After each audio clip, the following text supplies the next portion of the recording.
My new book is out. It's called Never Always, Never Never, Strategic Marketing in an AI World. And the reason I wrote the book is because the marketing industry is in trouble. There are a lot of businesses, brands, and careers that have been built on these digital marketing principles that are no longer effective at driving profitable revenue. And I outline all this in the book and talk about what's happening and why and what you need to do next to sort of reverse that trend.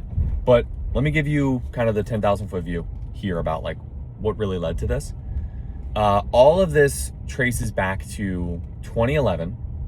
An investor named Meeker presented this slide at an investor conference, and it showed the percentage of advertising budgets that brands were investing in different channels relative to the time consumers were spending on those channels.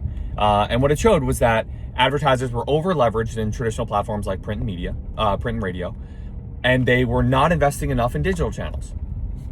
And like, think of it this way, right? Like if consumers are spending 10% of their time consuming media on mobile devices, but advertisers are only willing to invest 1% of their budget in digital mediums, that means that those digital ad placements are pennies on the dollar. Like you can buy them for next to nothing. And this was the point of the slide. It said that like, regardless as to whether you think at the time, like people would buy things on a mobile device, there is an arbitrage opportunity here. Like you can go and buy this attention for cheap.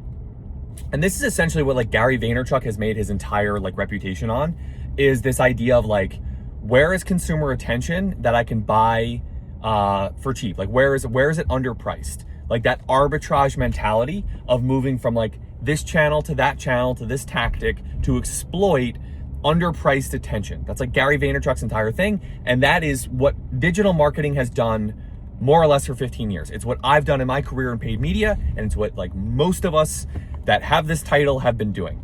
And for a number of reasons that I outline in the book, this window kind of came slamming shut in 2021, right? So that period of time lasted about 10 years.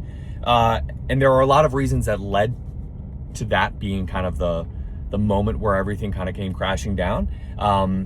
Some of them were platform specific. There were macroeconomic factors like the Federal Reserve raising interest rates for the first time since the financial crisis. There was inflation. There was the tech bubble had burst. All these different things happening in the macro environment, supply chain issues, things like that, right? But then more importantly, the distribution of advertising investment was no longer like not relative. It was no longer skewed. The big brands like Coca-Cola and Unilever and Procter & Gamble and Starbucks and Patagonia, they were no longer asleep at the wheel and spending a lot of money on radio advertising.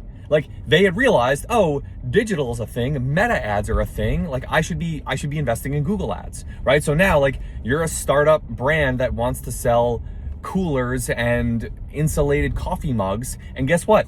Yeti is now also buying that Google ads traffic. So like it costs a lot more to advertise to these kinds of audiences. It's no longer underpriced attention.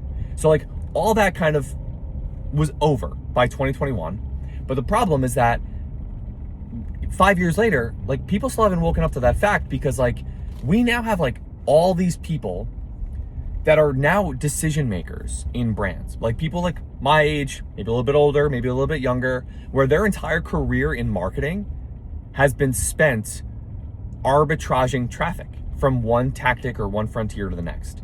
So like we've all been conditioned to think like, oh yeah, like, okay, well, meta ads doesn't work like it used to, but like the next thing will open up, like TikTok ads is going to be a thing, or like ChatGPT ads is going to be a thing, or no, the new thing is user generated content. The new thing is influencers. Like we have this mentality of like, we're just going to move to the next thing and like squeeze those assets dry. That's not how you build a marketing program.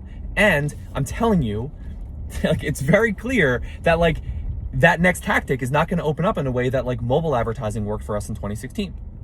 It's just not going to work. But we have all these people who have never really worked in real marketing. They've only worked in this arbitrage movement. So it's really hard now for up and coming CMOs or business owners who have built their businesses on these tactics. Like it's not spelled out clearly to them because they think that there's like a specific recipe for how marketing has to work. And like, I'm telling you, that era's over. So now what I outline in the book is what actually works and what we've proven to work is you sort of like forget about the last 10, 15 years and you go back to like what was driving marketing effectiveness for the last 100 years? Like, what are the ways in which a great brand can be built and drive sustainable profitability over the long term? How can you change consumer attitudes and skew decision-making along the way to help, become a challenger brand and buy market share in a profitable way?